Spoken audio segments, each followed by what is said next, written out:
got legs, folks. He knows how to use them. He does. I gotta have her.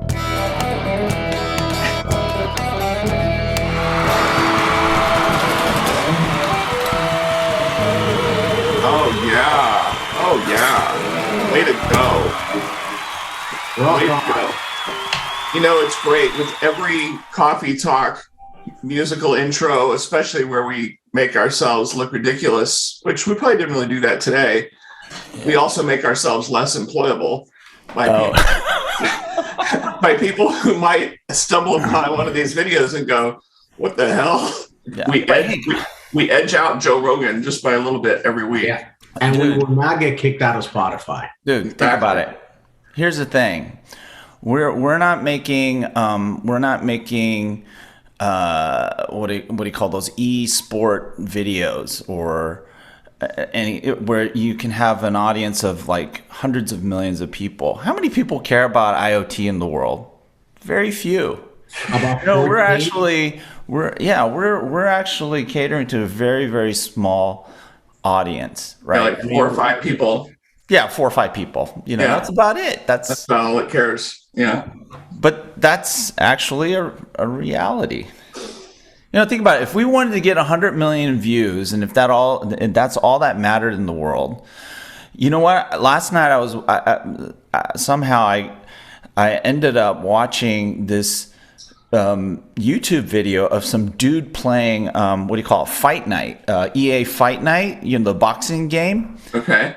Video game, and the dude his whole thing was he had 3 videos where he was trying he was using the Butterball. Remember that fighter Butterball, that 400-pound dude that wore the Stars and Striped trunks and he was like a brawler. He's this big bald-headed 400-pound guy just beating the crap out of people. His whole thing in the series was trying to beat Muhammad Ali at the high, like the expert setting level.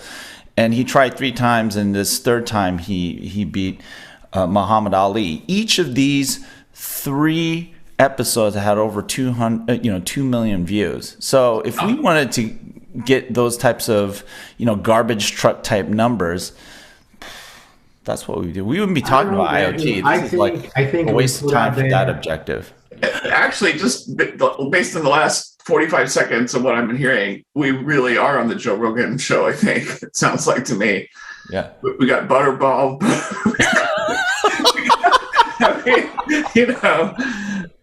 Butterbean. Is it Butterbean or Butterball? Butterball is the brand of, isn't that? That's the turkey. You're right. Yeah, it's kind of ridiculous. Oh my god. Oh yeah. I can't believe we're even awake enough to be this. Well, that's the other thing. We're half awake. Yeah, exactly. This is real coffee talk. This is genuine. Do you know what I'm saying? If we want terrible coffee. if we want to boost our membership into the stratosphere, then we got to get Elon Musk to come on.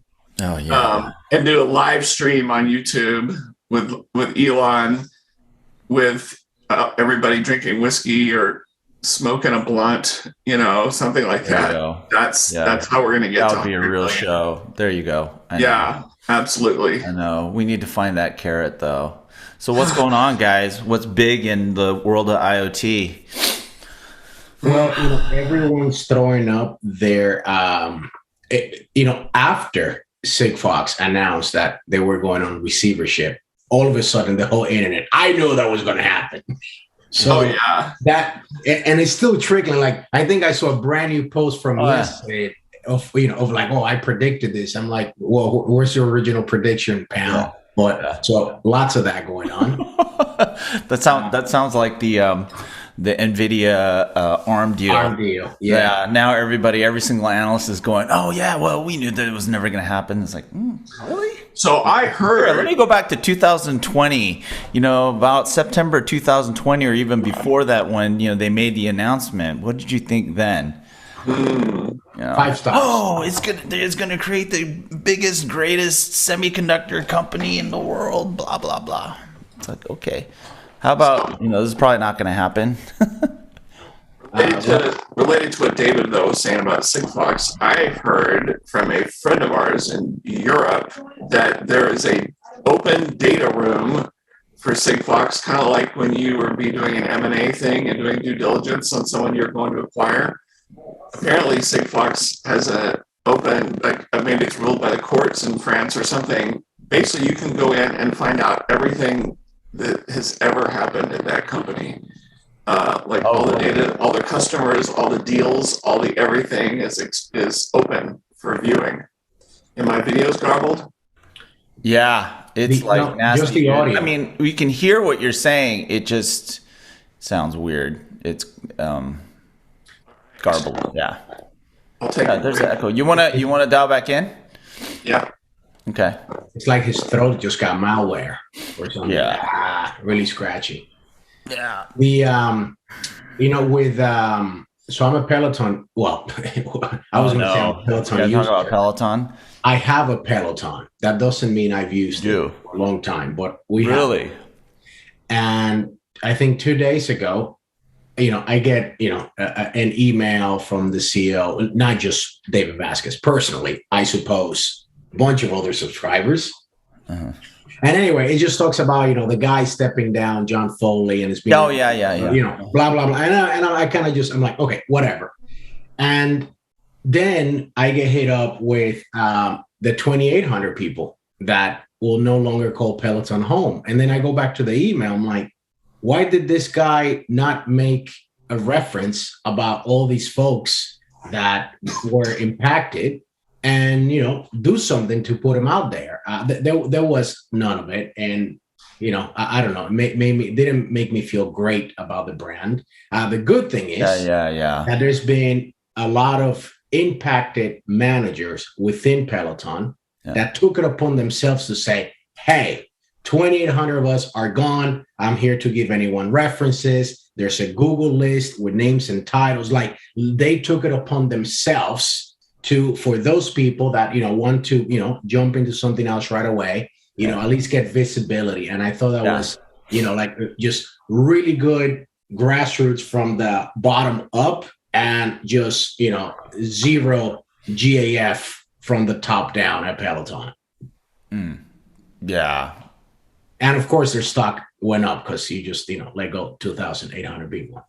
Yeah, of course. Wall Street loves that. Makes you want to throw up in your mouth. Yeah, but not right now because this one is pretty good. Yeah. Profits are an interesting thing. You can get them all different kinds of ways. Some good and some not so great. But yeah. But it takes a math genius though to understand how. I don't know how earnings are reported across certain big companies. That is just not super clear. Like where's the what's the strategy? And you guys are geniuses, or it's like, oh no, I bought into this company early on and they went public and we cashed out and that's where the money came from. It's never just terribly just here's how we made money, buy more of our stock. It's more of like song and dance, buy more of my stock. Right. Yeah. Well, it ends up nowadays becoming more about the narrative and the story that you're able to tell and get people to believe more than anything else, right? And then there's certain industry trends that start to form off of those narratives, and they could be substantial, or they might not have any substance at all, and like what we talked about last week. One of the peeves that I'm starting to really develop is this whole hype thing. There's a lot of people who will argue hype is good. It drives, investment, blah, blah, blah. I think it's BS, and I recently put out a post on LinkedIn where I say, hey, look, in order for us to be competitive, we have to allocate capital much better than the next guy. And if we continue to nurture this culture of speculation and hype, we're not going to be able to do that very well. And one of the things that I've noticed is, people are freaking out. Oh, the Chinese government's cracking down on, Alibaba and, a lot of their tech companies. Maybe what they're realizing is, hey, look, this Silicon Valley model of just, VCs making crappy bets and people losing tons of money and a very few people making a lot of money, whether or not that venture does well or not, might not be a good model. You know what I'm saying? And so, I think we need to do a little bit of that, have a retrospective, because, like one of the numbers that came out about the whole consulting industry, for instance, I thought it was only 60% of digital transformation projects, quote unquote, fail. 84%. That's like what? I mean, do the math. That's like if you're doing a self-assessment of your own industry and you're giving yourself an F-. I don't know how anybody gets hired. That's wild. Why would you hire a consultant? I mean, come on. Do you know what I'm saying? And then think about in the IoT, 75% of IoT projects fail, quote unquote fail. Well, that's an F- too. I mean, if we were in school, we'd have flunked out big time. I mean, it's like, it's really hard to get a 25%. That's why we're here on Coffee Talk. I mean, that's like taking out. No, you know what I'm saying, and that's why why I think that was really digital transformation projects. It was 82, 83. Yeah, there was a study done by PMG. I mean, you can only give some of these studies so much. No, I get it. But I mean, if that's the only kind of assessment that's been made of the industry, and there's a HBR or a Harvard Business School thing as well that basically says that, hey, look, everyone's failing. But what the consulting firms are doing are taking that number and then going back to the client and pointing the fingers at the client and saying, hey, look, you guys are the reasons why there's digital transformation projects are F-. When I hear about that, came up with this stuff in the first place. I hear about big digital, and I think about all the usual suspects, the really big consulting firms that want to come in and do reboot your whole company, do some transformation thing, for let's just say we're going to come in and just do a nice, clean $80 million reboot of your company. We've probably all seen those big projects. I remember just the beginnings of IoT. I remember the discussions at Microsoft in the early days when we were getting into that doing one of these things as a board level project approval, it was like boil the ocean kind of project to transform the whole thing. Yeah. And hey, thank God David's here. Whew. But Marc, how you doing, man? Good. How are you doing? Good. We're talking about boiling the ocean. The red ocean or the blue ocean? I like that. Very good. The one in the metaverse. A savvy business person. Wow. But Rob, along your lines, and this is probably typical of really big companies that hire, an expensive consultant to do big transformations. Rarely is the person in a corner of the basement that's maintaining that legacy mainframe something application upon which for a change, I'm not being sarcastic. I'm just being super honest. For the first time ever. And yes, first time of the year. No one takes in consideration that in order for transformation to happen, that system or system of systems needs to be taken in consideration. Otherwise, this company cannot possibly change without this, foundational box.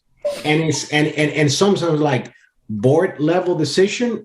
Who on the board has been to this building and knows about this before they sign the check? Because I don't care how much money you throw at it. It's like you have to start here. If you live in a building and you want to, remodel the basement, stuff's going to happen upstairs. So anyway, just yeah. I think because a lot of the talk around board level, and this is a massive boil the ocean. We're going to revamp your whole company around IoT and digital transformation. And the people who would oppose that, saying, no, let's start small, let's do one thing and see it work. The big consulting firms probably say, don't waste your time with point solutions. That's not going to transform your company. But I think the reality is the big transformations are all failing miserably because you're trying to do too much, to change too many people, too many variables. And so I'm on the side of something that might erroneously look like a point solution to someone who's trying to transform an entire company. Let's just try to get a win, somewhere. Yeah. But dude, there's nothing wrong with point solutions when your company doesn't even talk to the other freaking silo, right? Like I am a silo. I have two problems that you don't have. I found 2 point solutions to solve 2 problems. I might not be a good steward of my business unit by digitally transforming 2 point solutions that have a great ROI. Friggin' dirty laundry, dude. I mean, everything boils down to dirt. We're geniuses, man. Seriously. And then, some of the revolutionary concepts that are coming out of IoT Coffee Talk are stupid things like garbage truck and Butterballs. Yeah. Butterballs is turkey, dude. It's butter bean. That's the boxer. Oh my God. But think about it, right? Dirty laundry. What an amazing concept. And it resonates with so many people. They go, oh yeah, dirty. So let's stop those boil the ocean projects and let's do, because I bet Marc is doing small targeted projects with his customers with Belina. I mean, I don't know. Dealing with less. Marc's on the front line, What? I didn't get the context of what you said. Just you mean a dirty laundry? When you think of just doing a project with a customer like IoT or some kind of digital project, is it a targeted small project to deliver some kind of value, or do you find yourself going, oh, I'm going to talk to the president of the company and it's giant and we're going to change everything, everybody all at once? That's a very good question. Actually, let me let me answer something else. Sometimes when I met consultants, when I work at the Things IO at my startup, they used to ask me, okay, who are your buyers? So who are the roles that buys your IoT product in a company? Personas. And I don't fucking know. Sometimes it's an innovation director, sometimes it's a research guy, sometimes it's a developer, sometimes it's the CEO.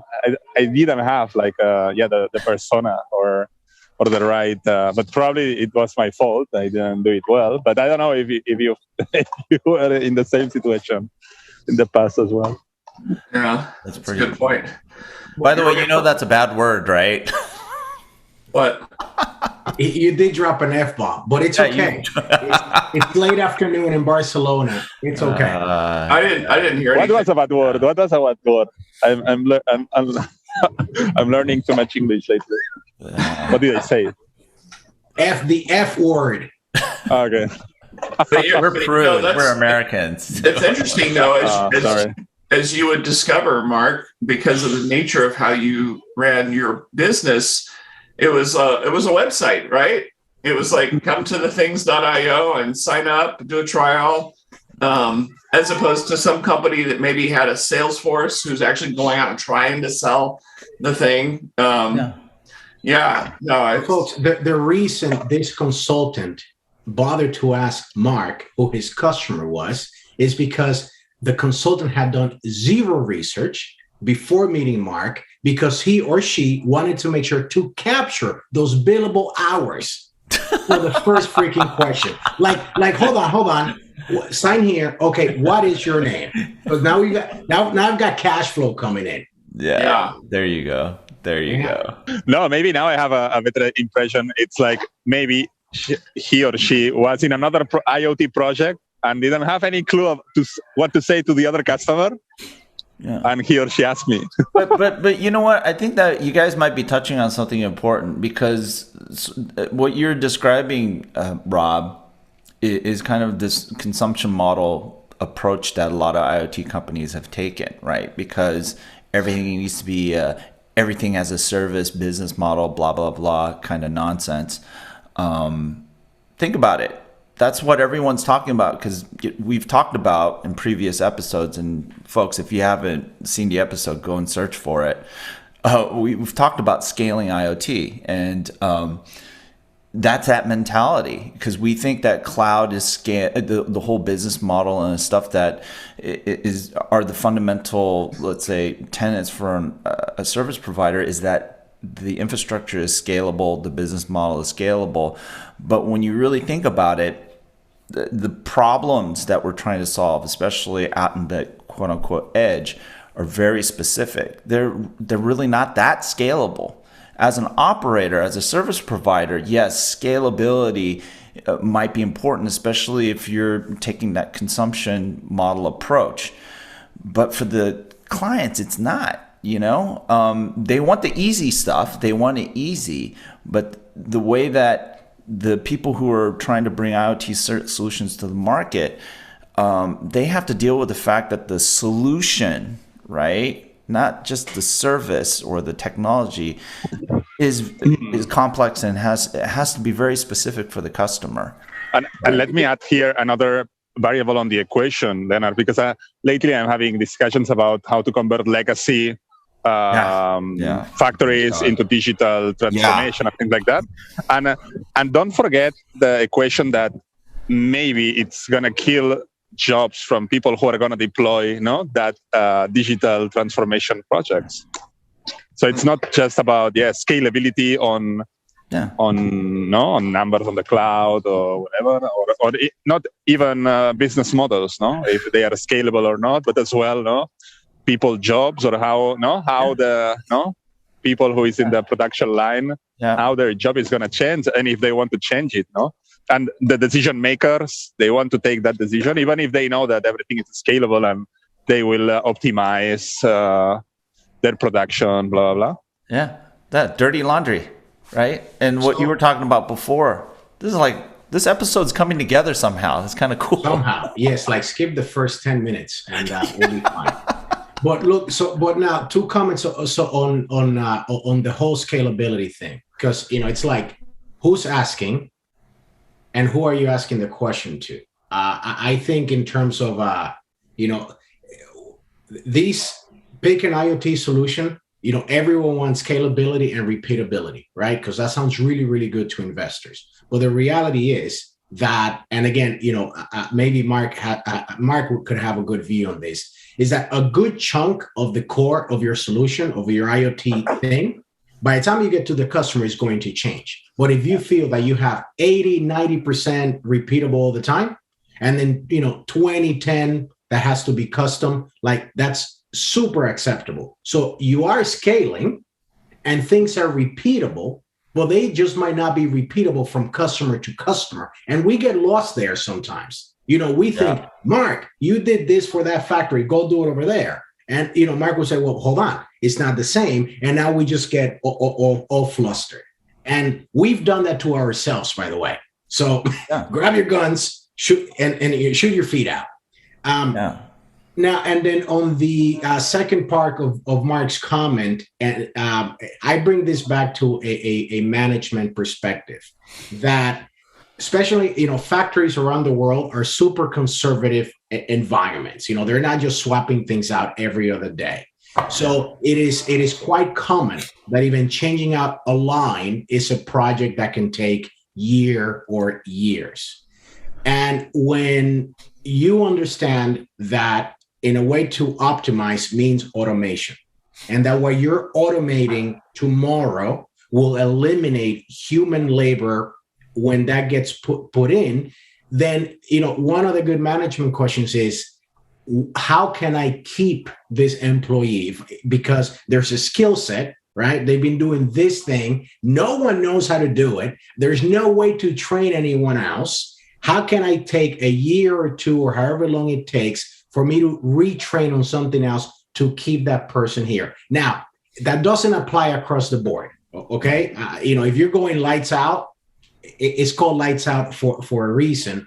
But these are chats that, as as IoT heroes that we are, it's good to bring up, so that we, at some point, we got to feel good about what we deliver and how we impact that company, not just in the term sheet. Yeah. How I feel about Marc's comment. So technically, I agree with everything you said today. Yeah. You're an IoT hero. You are. But we all are. Yeah. Last episode I was here, we had an IoT asshole. Today we have IoT heroes. That's good. Yeah, no, you already have a reserved name. You're gigantic. So Gigante. IoT giant. Yeah. That's right. Absolutely. So we have IoT I giant, am an asshole. IoT asshole, IoT hero, and Rob is what? IoT Buddha. IoT Buddha. IoT Buddha. Okay, good. Yeah. So please change our names on the. Yes, I will. Yes, that's actually a great idea. Yeah. So no, he's IoT ninja. No. Didn't we agree on the Dominican IoT guy the other day? Yeah. I'm actually the Dr. Digital Twins. Dr. Digital Twins. Don't forget our SmackDown. Oh yeah, that's right. Yes. Think about all the original concepts that have spawned off of IoT Coffee Talk. I mean, you're talking about boxers or wrestling. Now that I think about it, that was episode number 50, and I was talking like Hulk Hogan the whole time. That was awesome, man. That is incredible. Your voice still didn't recover from that. Exactly. Yeah. I mean, I tried. Stayed on character the whole time. It was glorious. Yeah. That was nuts. Yeah, it was amazing. Well, Aaron did a good job too. He did. Aaron did a great job. I like his biohazard suit or whatever he was wearing. Hazmat. Yeah. His COVID outfit. Actually, I was not on the show, so I watched it and I decided, okay, I will watch it till Rob stops talking like that, and it was the whole podcast. Oh, it's so funny.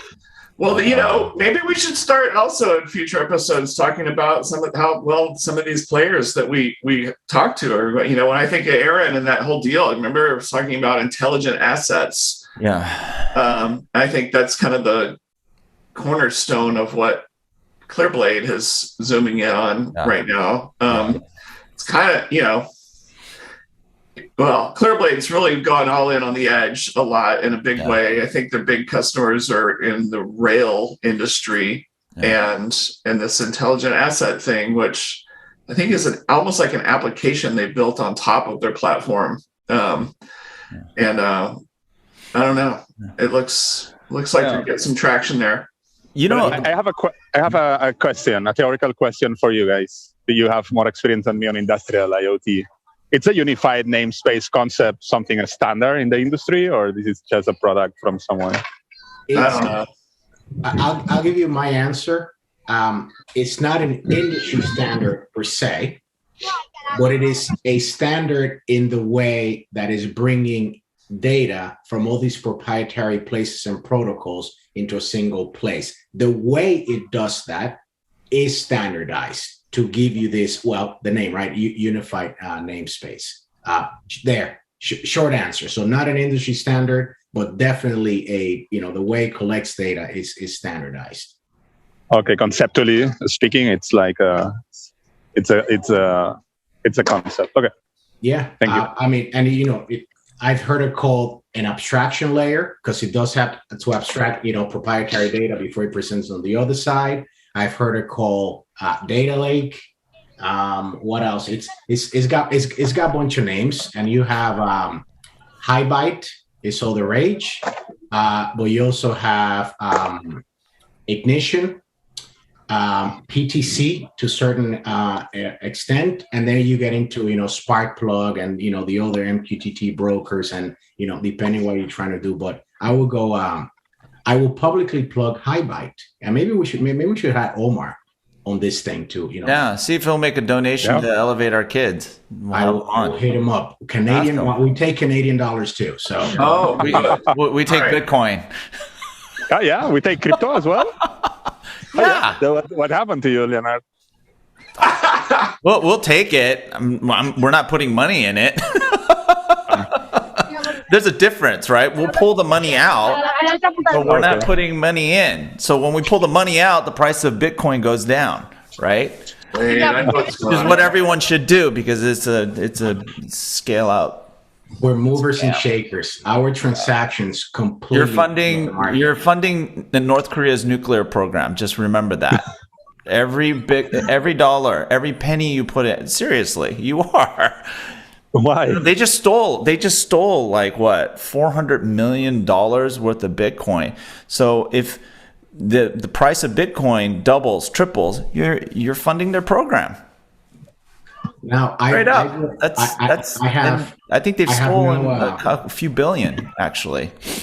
So. I have no fact. I have no fact to say the following, so there's the caveat. But yeah, I think it's freaking genius. My nation can now make money otherwise. But let me go steal this thing so that I can fund things that we need to do with the money that we cannot create. Yeah. So I think it's genius that they just stole hundreds of millions of dollars in Bitcoin to launch rockets. And it makes great sense that they probably invented it. Hey, are you guys gonna, Leonard? Are you gonna get together with Marc and we'll do a live show? You guys over there. Oh, you're gonna be there? I'm not. Oh no! Oh, yeah, I'll be there. Yeah, in Barcelona. Yeah. Rob, let's do a live session. We should meet in Portland, Rob. Okay. And be a good excuse to drop some coin on hops. Yes, that's a good idea. You're right. I'm down with that. Okay. Portland might be easier to pull off than going to Barca. Same here. Yes, I can be back home the same day. Yeah, exactly. I can drive. So, yeah. So see if you guys can make it. It'd be fun if all of us can just be up on stage and do it live. Yeah, and maybe we can invite some of our friends so they can appear, to the IoT Hub, to the podcast. Yeah, no, I agree. That'd be really cool.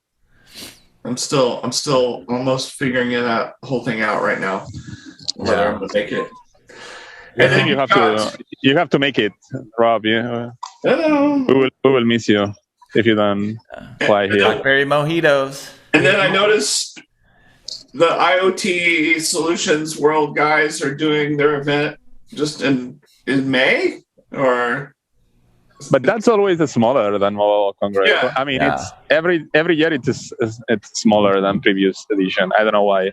Well, probably because of what we are talking. If you don't know why, just check previous episodes. There's a message. There's a message hiding in there for us. Why does the IoT conference get smaller every year? Yeah. Why are we still talking about IoT? We're gonna have to rebrand soon. Our audience is down to 4 people. We're gonna have to rebrand to Talking Tech Crap. Yes. Hey, Marc, so did you put your spare room on Airbnb and it's like 3,000 euros a night? Oh no, because it's actually cheaper for me to stay in Lisbon and drive to Barcelona during Mobile Congress, and I actually end up saving money somehow. So expensive. Well, Lisbon, Barcelona, it's like 2,000 miles away, so I wouldn't recommend that. It's a big drive. Sometimes I don't know this year, but actually we are doing the IoT Stars on Monday, 28th. And it's funny because I started to find venues. We are not going to be at the Striadam venue this year. Oh. But we found a better one. Really? Oh, okay. But it's funny because I was searching for venues and I was saying, 28th of February, I need a venue for 28th of February. They were sending a price. And then, okay, that makes sense. Let's talk. Let's see the venue. And then, I didn't know that 28th of February, it's Mobile World Congress. So the fees increase a little bit. Like, what the hell? So it's not only for hotels and tourists, it's as well for events. That's pretty lame. Yes. Pretty lame. Yeah. And should we do a bet on whether or not all the metro train guys are going to go on strike during that? No, not this year, I guess. Rob, it's nobody's Spain. talking about that. It's Spain, not France. It'll be fine. No. But They got but smart. They got smart. But Barcelona, last two big ones, they went on strike, and it was painful. No, but the metro was on a strike, and there was a metro every 10 minutes, maybe. So that's a standard in Munich, for example. There is one metro every 10 minutes. Or I don't know in New York or. Yeah, no, but it's okay, you know. We have a metro every 2 minutes. So. I just remember that's crazy. Even when it's slow because of strikes, you still get one every 10 minutes. I mean, that's so good. Yeah, I mean, I guess the last one I went to was in 2019, and Marc and I were hanging out in the Ericsson booth talking to executives and stuff like that, and they went on strike, and so everybody's having to wait to get a taxi to go back to their hotels. It was painful. Or walk. Yeah, it's only like 3 miles, right? That's walkable. It depends on where you're staying. Yeah. Barcelona, it's a really small city. It's like 15 mile long. Yeah. So it's not like Los Angeles, which is like 100 miles long. Indeed, yeah. So that's it. Yeah, maybe you can take a couple of hours to reach your hotel. Yes. And it's a nice walk with nice weather, as you can see. But that only works if it's not like the last day. Because if I have to roll out of Fita with like 2 gigantic Pelican cases full of gear, and I gotta walk, 6 miles. I mean, I would totally bar hop. That's how I would make it. That would be my strategy. Tapas cañas. But yeah, come on, I can drive you wherever you want. Perfect. You can have your own private taxi. Yeah, that sounds really I love that. I love that. I'm gonna book right now. Yeah. Well, the hotels didn't look too. I was looking at hotels online, and it didn't look that crazy expensive. No, it's not. I don't think so. I think that they don't know that there will be a Mobile World Congress, so people just forgot about events and things like that. Yeah, absolutely. I still talk to people about IoT Stars, and they tell me. I talk, for example, I can tell it. She will not be.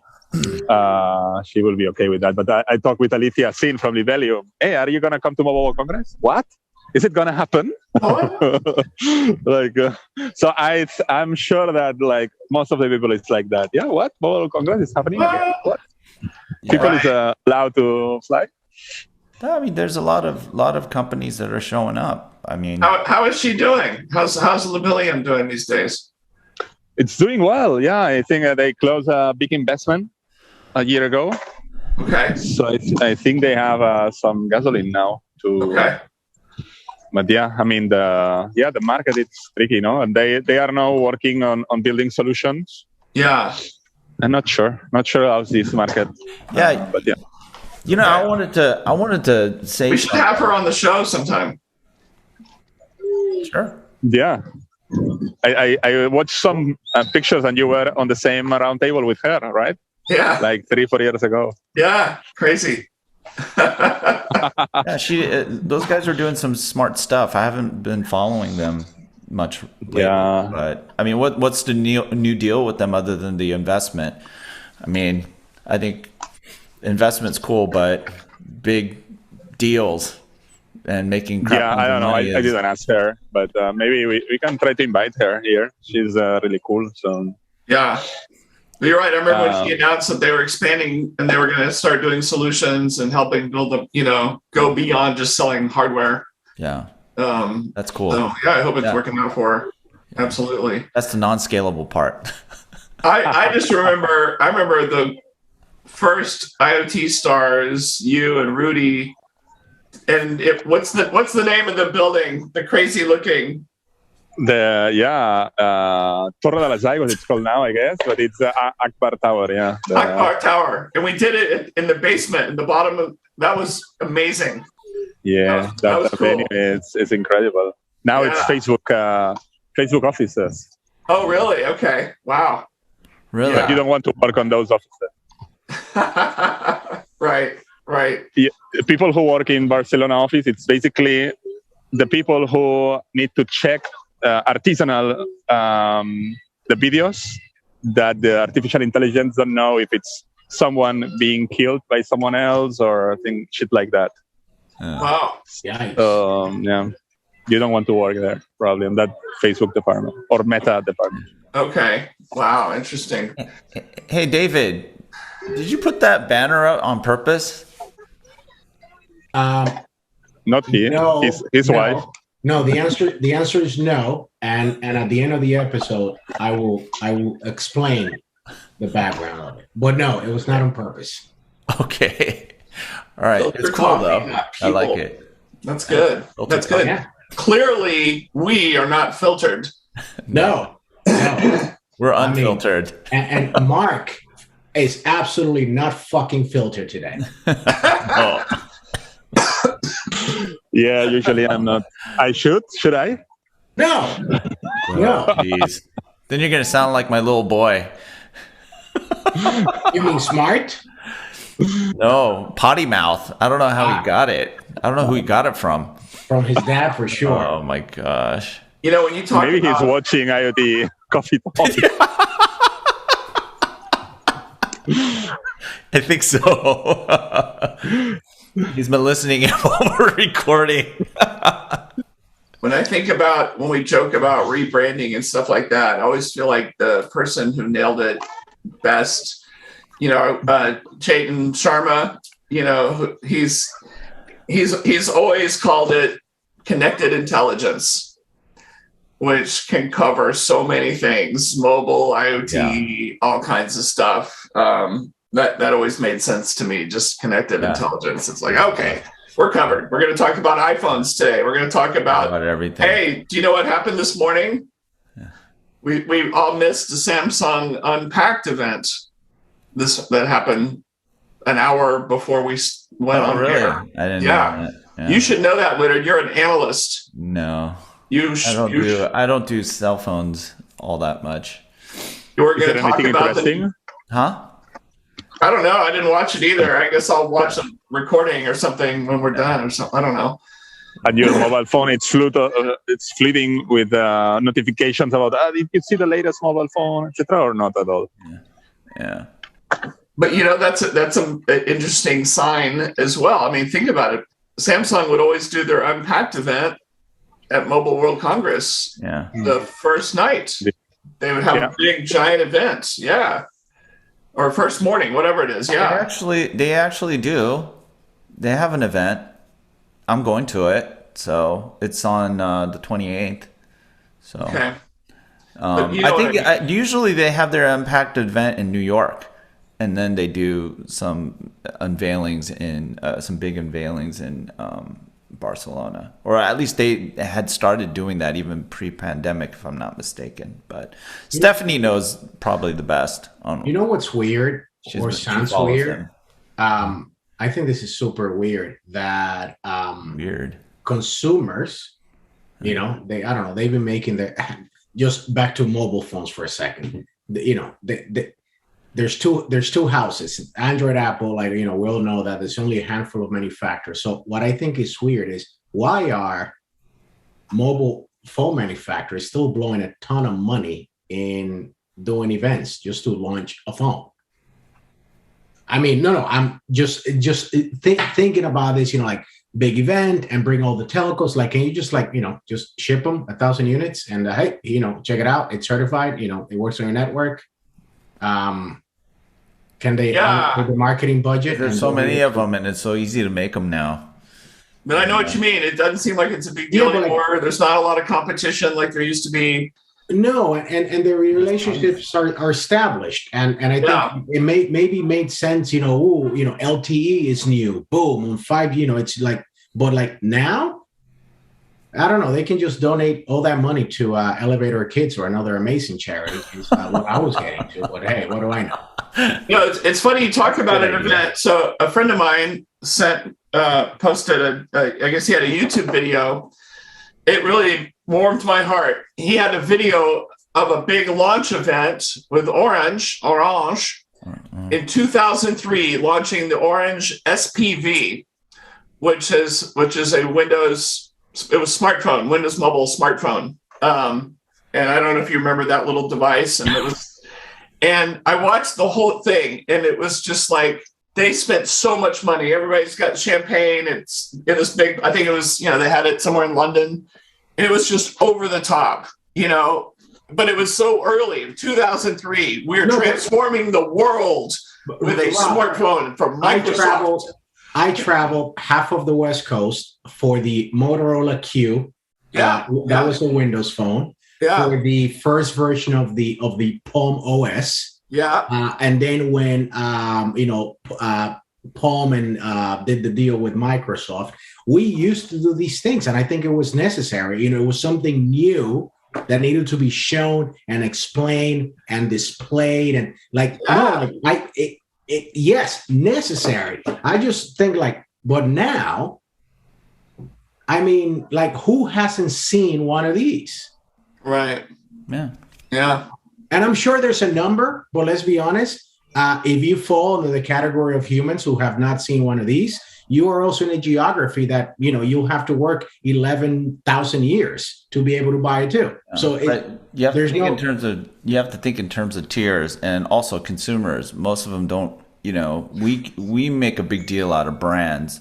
There's a huge portion of the population of this planet that doesn't really care. They walk into the store like we used to back in the old days, where we just walked in and bought whatever feature phone was the cheapest. There wasn't a lot of differentiation, but all of the OEMs, they had to compete to even get the operators to pick up their phones, right? And that's why Mobile World Congress is such an important event for them, is because they get in front of their customers, who are actually really not, in most instances, the end customer, because their channel partner is the operator, right?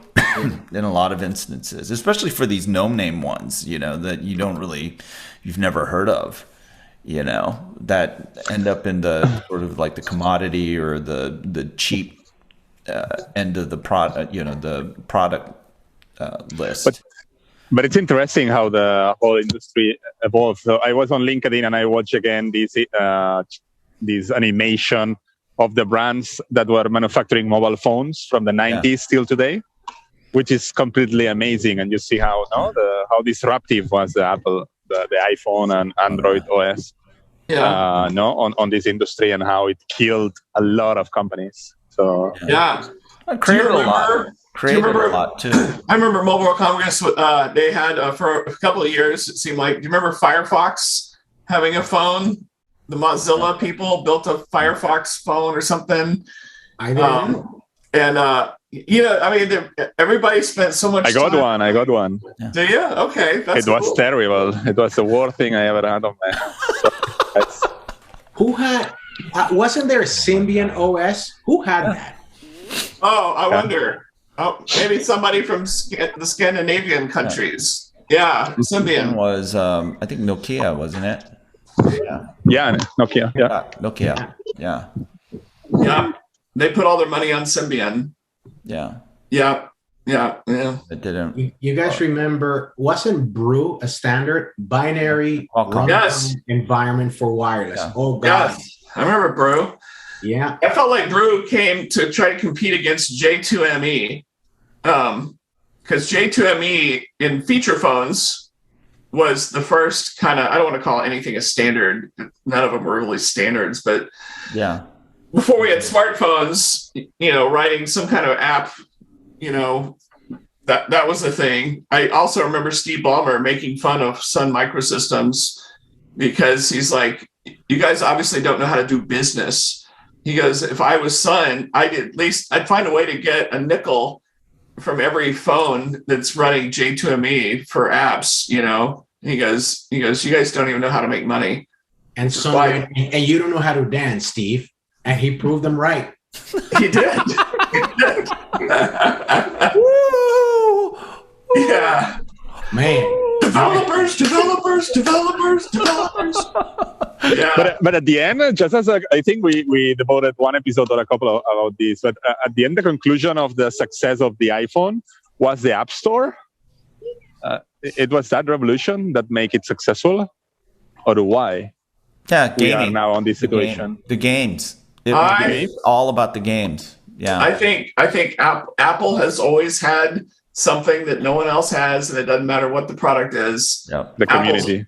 They have this community. Some people call it a cult, whatever, and it's been around since the 80s. And there's people who live and die by Apple products. That helped a lot, for sure. It just works. Because people were geeked out. The first iPhone didn't have an app store, and people were like, whoa. What can you do with it? But remember how magical it seemed when they were on the first iPhone, they showed the web browser and it could render desktop websites where everybody else was doing WAP and mobile web, lame looking websites. It was garbage. Yeah. It was garbage. But we did not know WAP was garbage until we saw the Safari browser. Oh my gosh. iPhone. Yeah. It was like, put it down. Don't ever talk to me again. Like like that's it. The browser was amazing. To have something that was remotely resembled and worked like a desktop browser on a smartphone was incredible, And then the email app was the other thing, email and calendar. Those were just, I mean, the BlackBerry stuff was pretty good, but that whole interface. I mean, some people will vouch for all the, like Rob, you probably will, the tiny little buttons. I always thought it was ridiculous. I could email fast. I know. Some people were incredible. They could even do like with their thumbs. Without looking in your pocket, like spy versus spy stuff very accurately, because you could feel that keyboard. And there were a lot of people. They died because of the outage of their servers, or why did?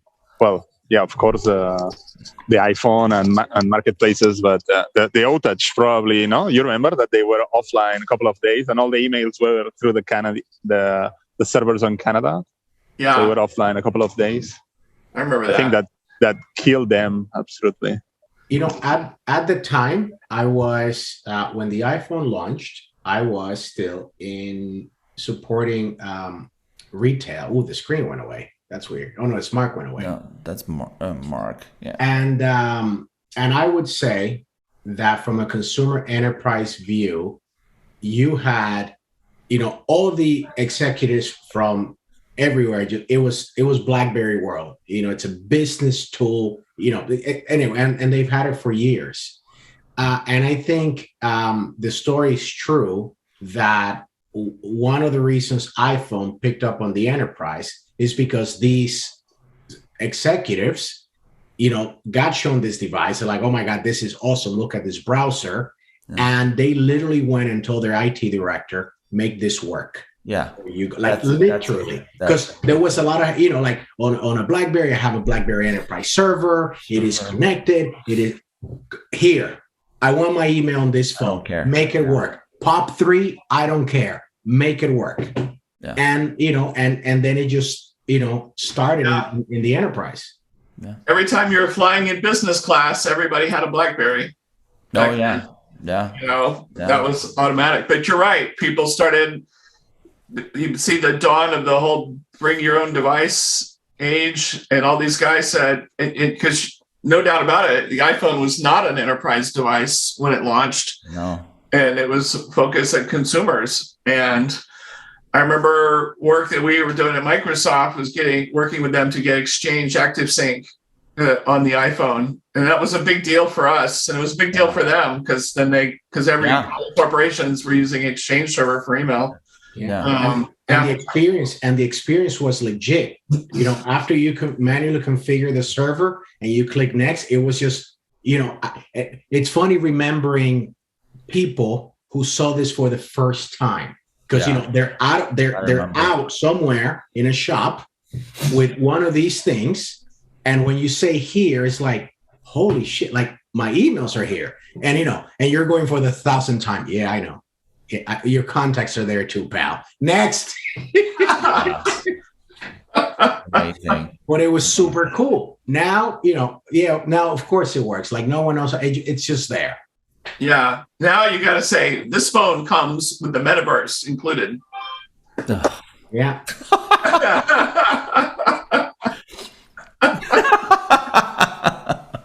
You guys are funny. Yeah. Okay. I double my screen. Oh yeah. Look at that. Oh my God. Well, you have to put one on each eye. Oh, is that what it is? Yeah. Got it. Yeah. Tell us about filtering coffee, David. Come on. Yeah. And then we have to close out because we're like on an hour, man. Well, let's close it out, and I will tell you the thing about the coffee. Okay. You do it. Folks, thank you once again for listening or putting up with or using IoT Coffee Talk as your weekly therapy. We appreciate your attendance. Make sure that you share, you like, and you go to iotcoffeetalk.com. And remember why you're here.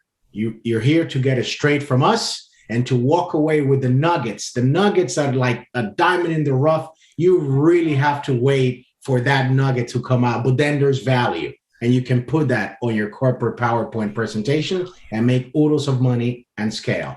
Thank you for coming. Stay safe. And we'll see you next week on another IoT Coffee Talk. Peace.